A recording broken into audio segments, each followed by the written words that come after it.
galing ng MPD. Oh, Kuya Boy. Kuya Boy. Good morning. Good morning, Mayor. Tulog ka na ba, boy? Oh, ala pa. Ibig sabihin na kinabukasan na yung pagsalubong ng bagong taon. Ano po paalala niyo sa mga residente ng Maynila? Well, siyempre, una, nananawagan tayo sa pangkalahatan naman. Maraming mga pamamaraan na pagsalubong ng bagong taon na maingay at masaya.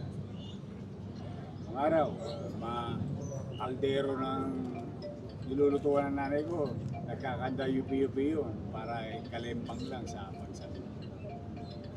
Tapos meron pang mga nakagawian namin na kapag alas 12, tumatalo.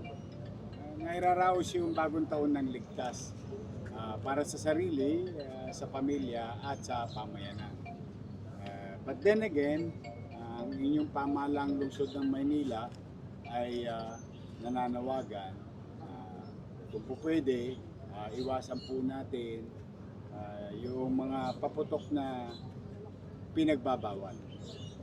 Dahil mag-iikot to ang Manila Police District at yung mga itinitinda na hindi po pwede at hindi kinikilala ng pamahalaan or pinapayagan ay kukumpiskahin at baka magkaroon pa ng sabihin mo bagong taon, asunto inaabot.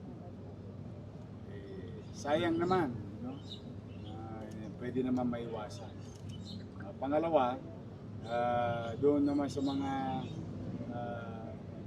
individual, adventurero, huwag nyo na subukin dahil nagkalat ang CCTV sa Maynila at malamang sa hindi, matter of time, uhuhuli din namin kayo. Kaya sana, bagong taon na, magbagong buhay na kayo. Kung ayaw nyo naman, magbagong address kayo, o huwag sa Maynila.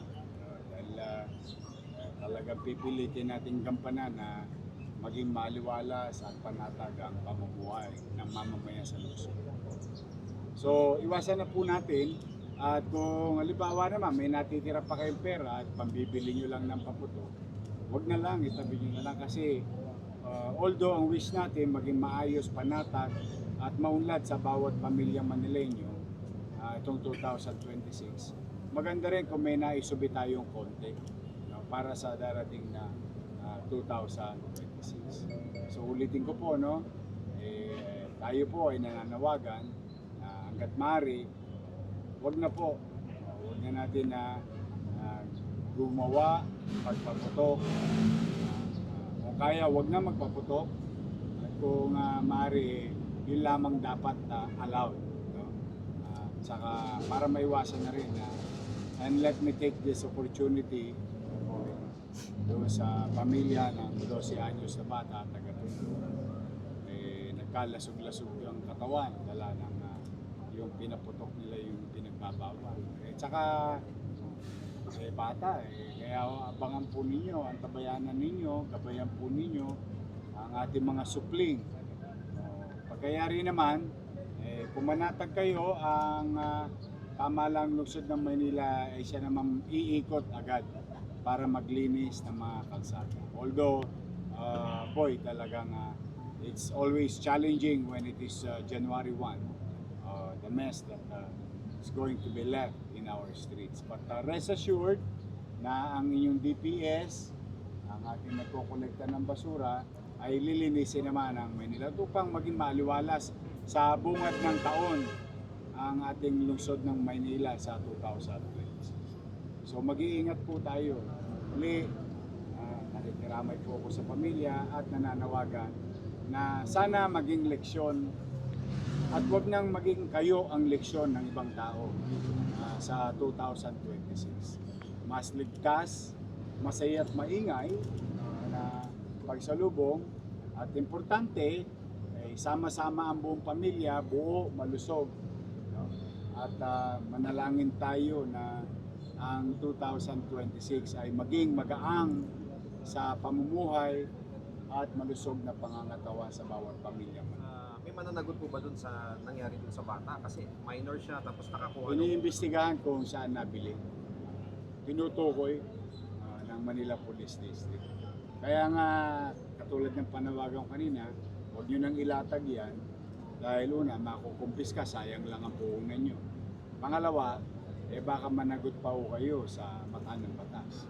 Kasi po, nabigyan na rin ng direktiba si General Abad, 10 ng the men and women, uniform personnel of the Manila Police District. Katulad naman, halimbawa lang, ito naman yung isang bagay, no?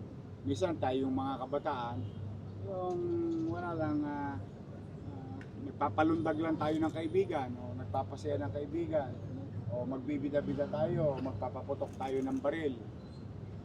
You know, magandang leksyon, yung nakita ninyong nag-post pa sa TikTok, sa ginawa sa Arten, kagabi po, ang bagong taon niya po ay malamig na bakal ang hinihimas niya. Ang sakit pa ngayon, hindi ka pa makapagpiyasa, walang gobyerno, matagal-tagal. Tsaka mabigat na kaso yun. Hindi siya birong kaso, ha? Ngayon, yun yung kaso. Yung kabilang banda naman, mas dapat nating isipin bilang tao. Pag tayo nagpaputok ng baril, siyempre yung bala pupunta sa taas. Wala naman pupunta sa ibabaw yun, kundi pababa. Baka naman na makadisgrasya pa tayo. Napariwara ng walang kabagay-bagay. So, itabi nyo na yan. You know, mahirap po. Konsensya, mahirap pa. Dadalhin yan habang buhay. Plus, of course, mapapapanagot kayo sa mga. Mayor, may mga nakumpis ka na ba tayong mga paputok? Gaano na po kadami? May mga nakukumpis ka na, mga presinto. Meron din kayo makikita mga binibenta na what you call rehistrado. No, katanggap-tanggap naman sa mga alituntunin. Pero yun nga, muli ang panawagan ko, huwag magbebenta ng mga bagay na hindi pinapay. Una ko muna kayo at pinagpapasalamat ko sa Panginoon Diyos. Yung natipid natin sa parol, about 14 million, naibigay natin sa mga mag-aaral ng pamantasan lungsod ng Maynila. Kung tayo'y magpapaputok, kadalasan as a fireworks show, no? Gagastos tayo dyan, pinakamahina, 5 milyon. Minabuti ko munang yung tug ko, yung 2 palad ko. Puputok naman. Pagpasensya nyo na ako. Siguro naman pag nakaluwag-luwag na tayo, Next year. saka na lang tayo magpapabigay ng fireworks show. No? But for the meantime, wala. But ang Binondo, for that matter, on New Year, Chinese New Year, will always have a fireworks show, no, on their own. Ayun, ano muna tayo doon? Makipanood. Makichismis muna tayo. Tingin ko naman, pareho rin naman ang intensyon. Maging masaya at maingay ang pagsalubog sa bagong taon. For the meantime, hinihingi ko na ng paumanin. Hindi po muna tayo gumastos para sa mga paputok. Bibili na lang po ako ng gamot. Baka mamaya kasi dumagsa na naman ang ating ospital. At bilang karagdagan Sa mga ospital. sa sagot sa tanong ninyo na ang ating mga ospital ay naka-alerto. Pati ang ating mga doktor, kanina nga, about 4 a.m., I visited one hospital and randomly asked if we are prepared. But on top of that, the Bureau of Fire, the EMS of MDRRMO will be helping our city health facility to accommodate possible victims. So baka dumagsa may ginang handa. Pero kahit pa paano po, nakagayak na po yung ating 7 ospital at ang ating mga staff na MDRRMO at pati ang ating mga ambulansya. Mayor, yung mga victims, reported victims ng fire ng mga na-injured po sa paputok so far? Yung talagang most celebrated yung sa bata. Yung iba naman kasi nakukuha na lang nila yung mga maliliit na lang. And I think nakakalungkot ordinance kayo, Mayor, di ba? Saka nakakalungkot na kailangan pa may mag-buwis bago tayo mag-buwis ng buhay bago tayo. Sana talaga kapulutan ng aral yun. Yun nangyari. At wag na sana maulit. Loobin nawa ng Diyos. Wag na sanang maulit. Your city government will be aggressive in implementing things for their safety, for our people's safety. Mayor, last question. Ano po yung naitulong na ng Manila LGU dun sa bata na naputukan? Yung MDSW, tumulong naman tayo. Nag-abiso naman ako kay Direk